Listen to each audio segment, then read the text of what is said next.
Hello guys, in this video, I will show you how to transfer your SUI tokens from Binance to your SUI wallet. Step 1. Open your SUI wallet. You can use a browser-based SUI wallet like the official one or SUI Wet. Log in and make sure that your wallet is ready to receive funds. Click the Receive and copy your SUI wallet address. Step 2.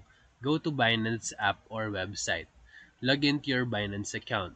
From the dashboard, tap on the wallet and then go to Spot Wallet where your SUI tokens are held. Step 3. Withdraw SUI.